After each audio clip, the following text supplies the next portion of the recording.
Hello everyone, welcome to live online platform of Lakshya academy Himachal. तो आज की क्लास शुरू करते हैं। आज की क्लास में मैं आपको पढ़ाऊंगी इंडियन पॉलिटी की, भारतीय राजनीति के कुछ इंपॉर्टेंट क्वेश्चन रहेंगे जो आपके एग्जाम में काफी हेल्पफुल क्वेश्चन से रहेंगे। ठीक है, और अगर आप हमारे लाइव ऑनलाइन बैचेस ज्वाइन करना चाहते हैं तो उसके लिए आप हमारा ऐप लक्ष्य academy Himachal app Google play store से डाउनलोड कर सकते हैं, या 8894592402 पे भी आप हमसे संपर्क कर सकते हैं। तो चलिए क्लास शुरू करते हैं। क्वेश्चन नंबर फर्स्ट है, क्वेश्चन नंबर फर्स्ट। लेकिन इससे पहले मैं आपको बता दूं, जैसे कि भारतीय संविधान जो है, भारतीय राजनीति में जैसे हम भारतीय संविधान से शुरू करते हैं, तो भारतीय संविधान का आपको सबको पता है कि जो है संविधान अपने नागरिकों को मौलिक अधिकार क्या करता है, प्रदान करता है। ठीक है, जैसे कि भाषण और धर्म की स्वतंत्रता, और भारत विविधताओं वाला एक देश है। ठीक है, जिसमें कई जैसे कि भाषाएं हैं, धर्म है और जातीय समूह है। उन जातीय समूहों या धर्म भाषा के आधार पर लोग जो है मिलजुल कर रहते हैं। ठीक है, तो इस तरह से हमारा भारतीय संविधान 22 आधिकारिक भाषाओं को मान्यता देता है ऐसे। ठीक है, और इस तरह से भारतीय संविधान सभा जो थी, जैसे मैक्सिमम लोगों को पता ही है कब पारित हुई थी। भारतीय संविधान सभा द्वारा 26 नवंबर 1949 को ये पारित हुआ, और 26 जनवरी 1950 को ये प्रभावी हुआ था। ठीक है, तो चलिए क्वेश्चन नंबर फर्स्ट से हम शुरू करेंगे। क्वेश्चन है, भारतीय संविधान के जनक कौन है? भारतीय संविधान के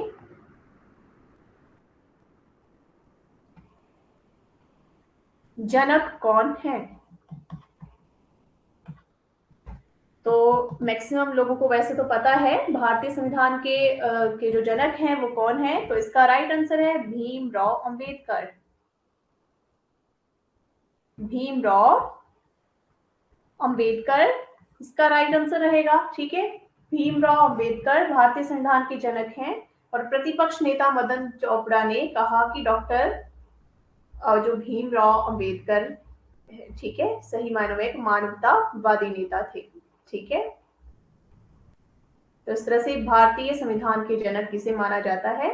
डॉक्टर भीमराव अंबेडकर को। ठीक है, तो ये जो थे भारतीय संविधान के क्या थे, भारतीय संविधान या भारत के संविधान के प्रमुख वास्तुकार थे।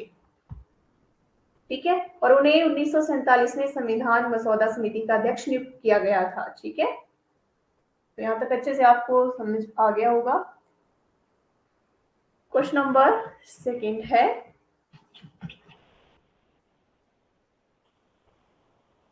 कौन से अनुच्छेद के अंतर्गत हिंदी भाषा को राजकीय भाषा घोषित किया गया है?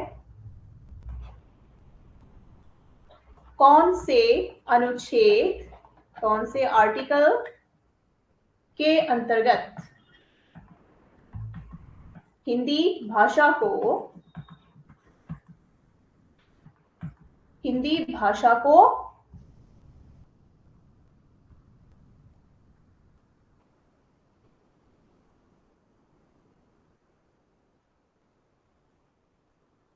राजकीय भाषा, हिंदी भाषा को राजकीय भाषा घोषित किया गया?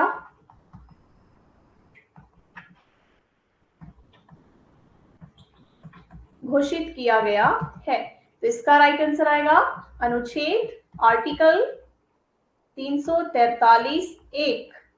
ठीक है, तो इसके तहत देवनागरी लिपि में हिंदी को संघ की राजभाषा घोषित किया गया है। ठीक है, मतलब भारतीय संविधान के 343 अनुच्छेद 343(1) के अनुसार हिंदी हमारे देश की राजभाषा है, और इस अनुच्छेद में यह व्यवस्था की गई है कि संघ की राजभाषा हिंदी और लिपि देवनागरी ही होगी। तो संघ के राजकीय प्रयोजनों के लिए प्रयोग होने वाले अंकों का रूप भारतीय अंकों का अंतरराष्ट्रीय रूप होगा। ठीक है, तो ये है क्वेश्चन नंबर सेकंड। यहाँ तक अच्छे से आपको समझ आ गया होगा। चलिए क्वेश्चन नंबर थर्ड है, क्वेश्चन नंबर 3 संविधान क्वेश्चन है, संविधान निर्माण में कुल कितने सदस्य थे? संविधान निर्माण में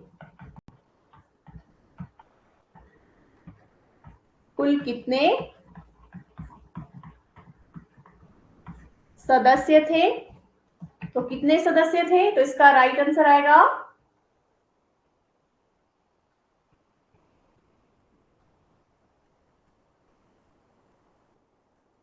229। तो भारतीय संविधान के प्रारूप पर पेश एक प्रस्ताव को 26 नवंबर 1949 को पारित घोषित किया गया था और सभा के कुल 299 सदस्यों में से 284 सदस्यों ने संविधान पर हस्ताक्षर किए थे।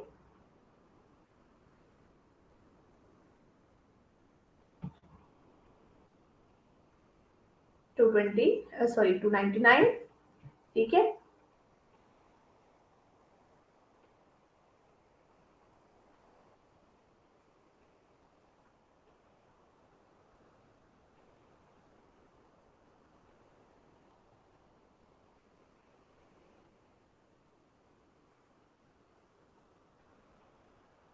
क्वेश्चन नंबर 4, भारत के संविधान में कुल कितने भाग है? क्वेश्चन नंबर 4 है, भारत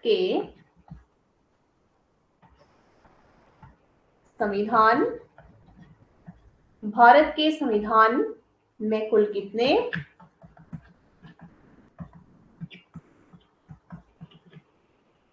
भाग हैं? तो कितने भाग हैं? 22 भाग। कितने हैं? 22 भाग हैं। ठीक है। और 12 अनुसूचियां।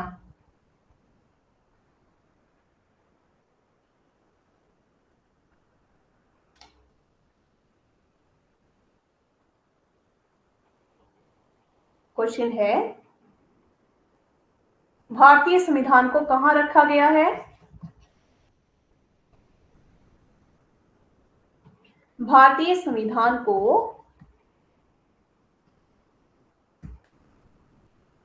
कहां रखा गया है? भारतीय संविधान को कहां रखा गया है? तो इसका राइट आंसर आएगा ग्वालियर की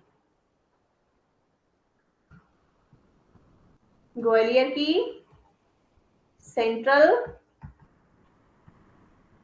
लाइब्रेरी में।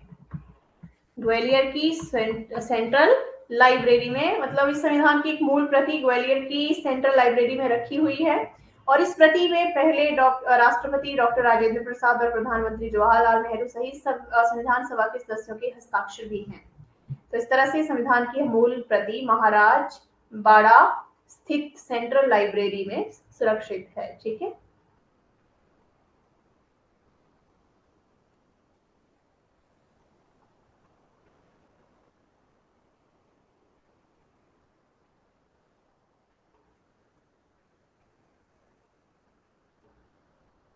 क्वेश्चन नंबर 6 है, सबसे छोटा संविधान वाला देश कौन सा है? या सबसे छोटे संविधान वाला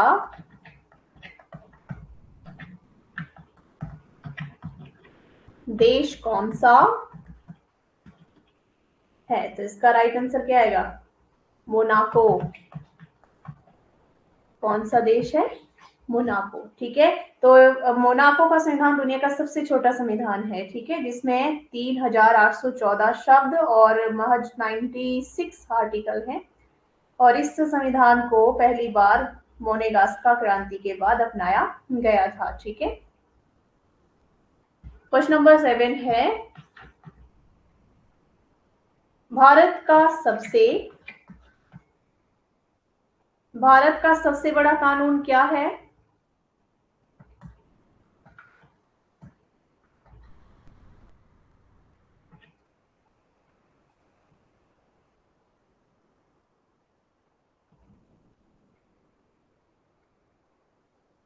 भारत का सबसे बड़ा कानून क्या है? तो इसका राइट आंसर है, सिंपल, आप सबको पता होगा, संविधान। ठीक है, इसका राइट आंसर है।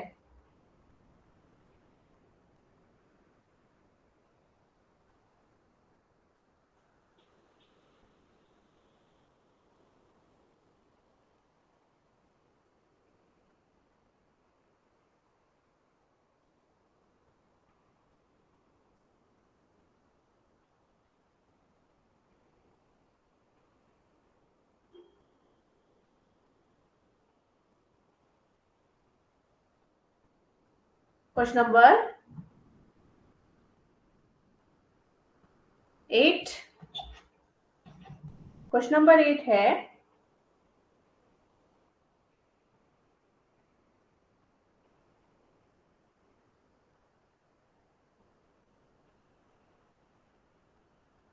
धारा 370 कब हटाई गई थी? धारा 370 कब हटाई गई थी? तो धारा 370 जो थी कब हटाई गई थी? 5 अगस्त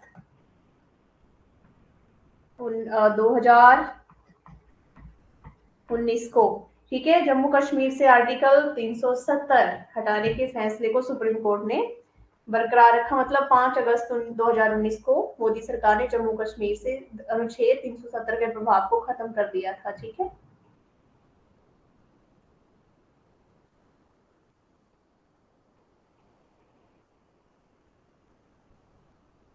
क्वेश्चन नंबर 9 है, राज्यसभा के सदस्यों का कार्यकाल होता है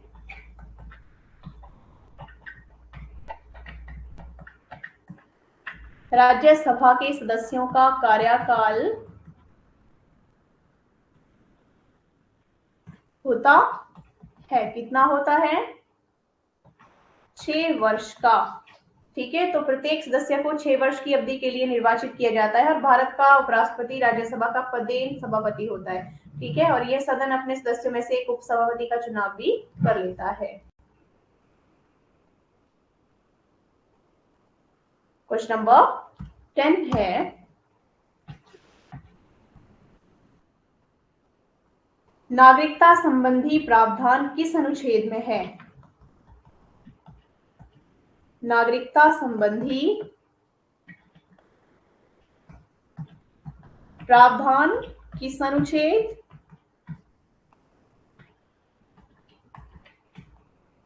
में है? किस अनुच्छेद में है? अनुच्छेद 5 से 11।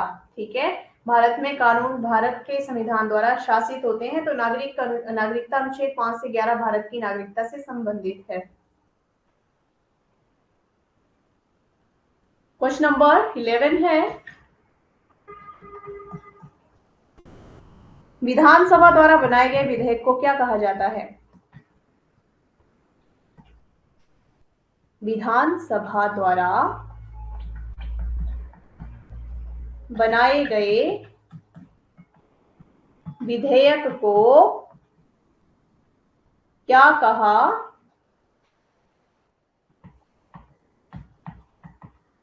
जाता है? तो क्या कहा जाता है? इसका राइट आंसर आएगा वैधानिक कानून। क्या आंसर आएगा? वैधानिक कानून। ठीक है,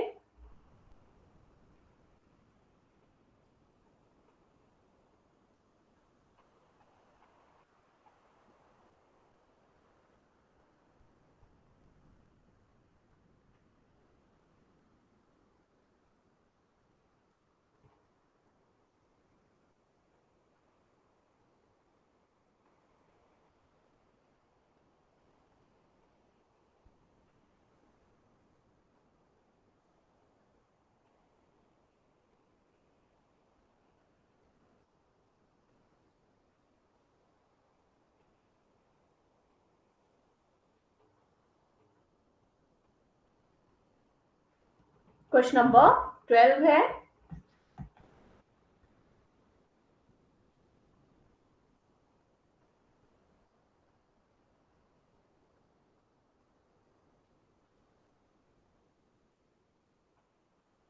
क्वेश्चन है, भारतीय संविधान के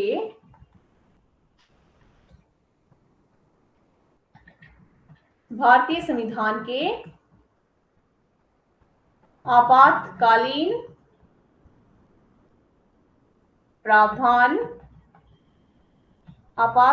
प्रावधान कहां से लिए गए हैं या किस संविधान से लिए गए हैं? तो इसका राइट आंसर क्या आएगा? जर्मनी।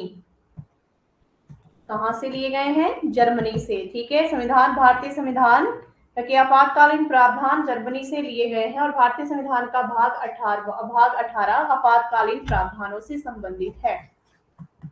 भाग 18। ठीक है, और इस तरह से आपातकालीन प्रावधानों के तहत यदि राष्ट्रपति इस बात से संतुष्ट है कि एक गंभीर आपातकाल मौजूद है जिससे भारत या उसके क्षेत्र के किसी भी हिस्से की सुरक्षा को खतरा है, तो जैसे कि वो जैसे युद्ध है या बाहरी आक्रमण या सशस्त्र विद्रोह है, तो उद्घोषणा द्वारा घोषणा कर सकता है कि संपूर्ण भारत या उसके क्षेत्र के ऐसे हिस्से से के संबंध में, जैसा कि उद्घोषण में निर्दिष्ट किया गया है, आपातकाल लगाया जाता है। ठीक है, क्वेश्चन नंबर 13 है, भारत के राष्ट्रपति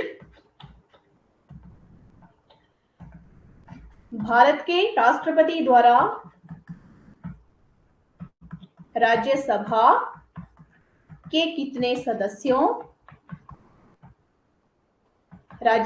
कितने सदस्यों को मनोनीत किया जाता है?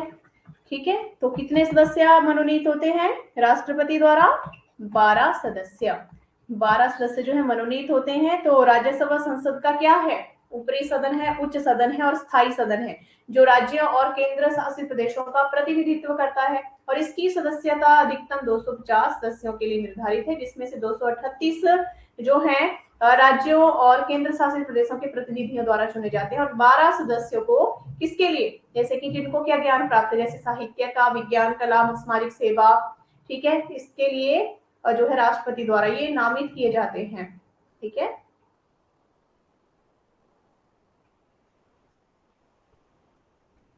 क्वेश्चन नंबर 14 है, कौन सा संविधान एक मजबूत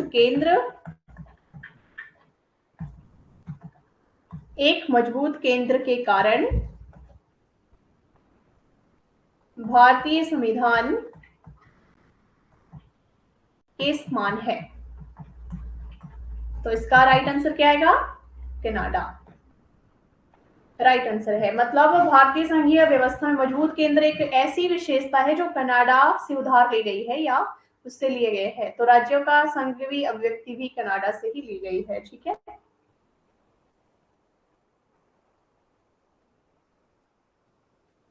क्वेश्चन नंबर 15, कौन मौलिक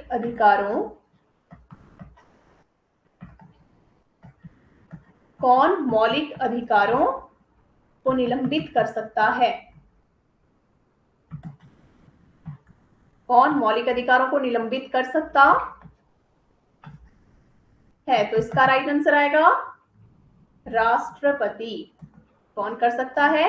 राष्ट्रपति कर सकता है। ठीक है, मतलब राष्ट्रीय आपातकाल के दौरान अनुच्छेद 19 द्वारा सभी बुनियादी स्वतंत्रताएं जो है खुद ही निलंबित हो जाती है। तो आपातकाल के दौरान राष्ट्रपति अनुच्छेद 20 यानी अपराधों के लिए सिद्धि के संबंध में संरक्षण और अनुच्छेद 21 जीवन और व्यक्तिगत स्वतंत्रता की सुरक्षा को छोड़कर अन्य सभी मौलिक अधिकारों के निलंबित कर सकता है। और ऐसे निलंबन के लिए संसदीय अनुमोदन की आवश्यकता होती है।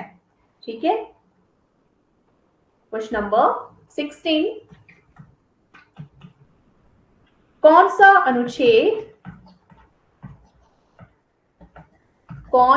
अनुच्छेद भारतीय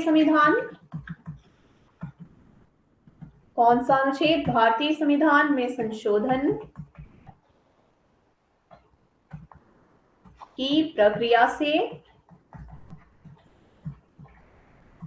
संबंधित है? तो इसका राइट आंसर आएगा अनुच्छेद 368। तो भारत के संविधान का अनुच्छेद जो 368 है, ये भी आपको पता होना चाहिए चीजें साथ में। ऐसे तो जैसे क्वेश्चन आप पढ़ते हैं सीधा आंसर पढ़ लिया या याद हो गया तो अच्छी बात है, नहीं हुआ तो एक रट्टे की तरह ही हमें याद हो जाता है। तो यहाँ पे मैं साथ में इसलिए आपको एक्सप्लेनेशन बता रही हूँ कि आपको अच्छे से याद रहे और आप एग्जाम में ना भूल पाए। तो भारत के संविधान का अनुच्छेद 368 जो है भारतीय संविधान में संशोधन की प्रक्रिया से क्या है? संबंधित। यानी 368 जो अनुच्छेद है का जो यूज है संविधान के मूल तत्वों या मूलभूत विशेषताओं को नष्ट करने या क्षति पहुंचाने के लिए नहीं किया जा सकता है। ठीक है।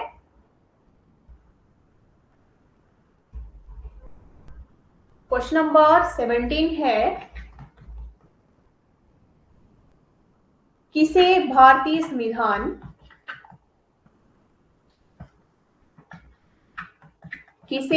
संविधान का सबसे लंबा संशोधन भी कहा जाता है? किसे कहा जाता है? का राइट आंसर आएगा 42वां संशोधन। तो इसे क्यों कहा जाता है? जैसे कि संविधान का 42वां संशोधन अधिनियम 1976 सबसे लंबा संशोधन था, जिसने संशोधन के इतिहास में सबसे व्यापक परिवर्तन लाए, और इसे मिनी संविधान और इंदिरा गांधी का संविधान भी कहा जाता है। ठीक है।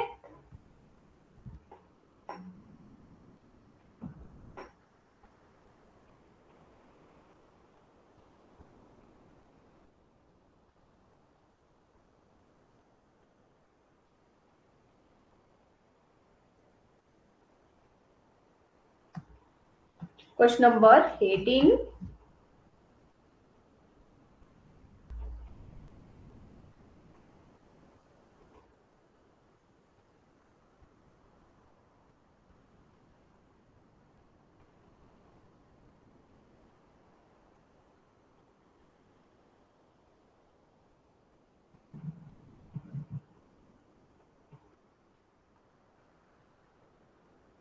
क्वेश्चन है, प्रारूप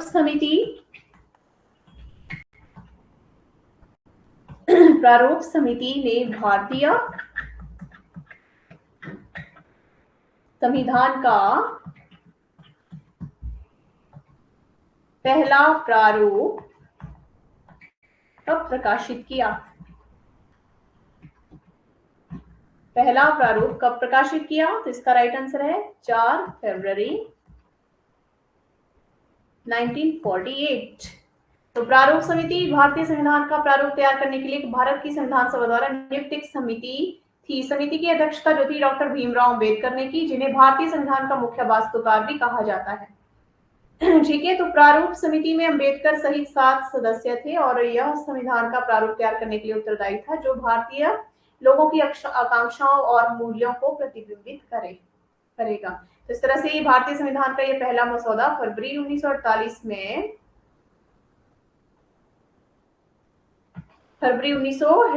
में डॉक्टर भीमराव अंबेडकर की अध्यक्षता वाली प्रारूप समिति द्वारा प्रकाशित किया गया था। ठीक है, फरवरी 1948।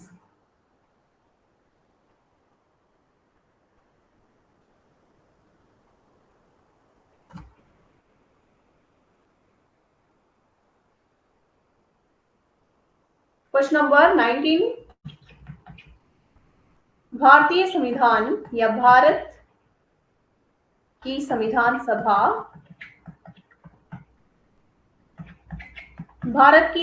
सभा का गठन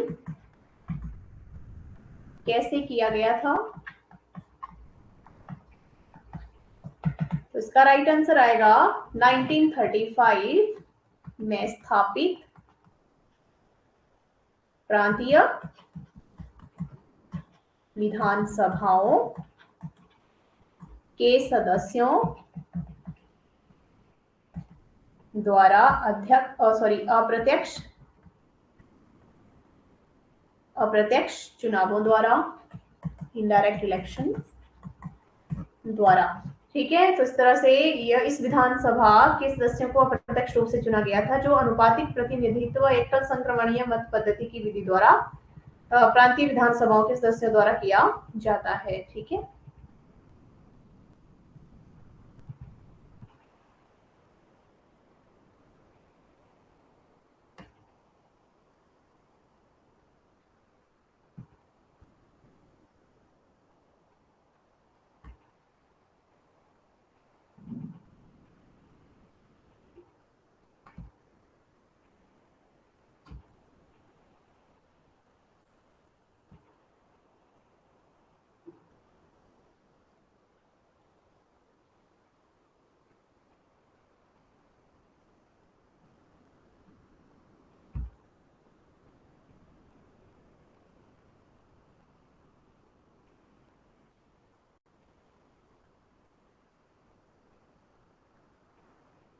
तो क्वेश्चन नंबर 20 है,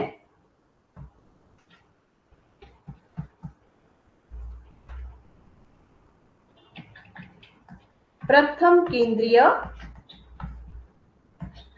विधानसभा का गठन कब किया गया था? तो इसका राइट आंसर है 1920 में किया गया था। ठीक है, तो इस तरह से जो क्वेश्चन मैंने आपको करवाए इंडियन पॉलिटी, भारतीय राजनीति से संबंधित, यहाँ तक अच्छे से आपको सारे क्वेश्चन समझ आ गए होंगे। तो इस तरह से जो मैंने आपको बताए विद एक्सप्लेनेशन, अच्छे से ये क्वेश्चन जो है आपको समझ आ जाएंगे और आप ध्यान से अगर क्लास में पढ़ोगे। ठीक है, और इस तरह से अगर आप हमारे लाइव ऑनलाइन बैचेस भी ज्वाइन करना चाहते हैं तो उसके लिए आप हमारे जो है लक्ष्य एकेडमी हिमाचल ऐप को गूगल प्ले स्टोर से डाउनलोड कर सकते हैं या 8894592402 पे भी आप हमें इससे संपर्क कर सकते हैं। और अगर आप हमारी जो वीडियोस हैं, क्लासेस हैं, यूट्यूब पे ही देखना चाहते हैं तो उसके लिए आप हमारा लक्ष्य एकेडमी हिमाचल का यूट्यूब चैनल सब्सक्राइब कर सकते हैं, जिसमें आपको क्लासेस जो है हमारी मिल जाएंगी, या अदर क्लासेस के जो लिंक है आपको वीडियो के डिस्क्रिप्शन में भी मिल जाएंगे।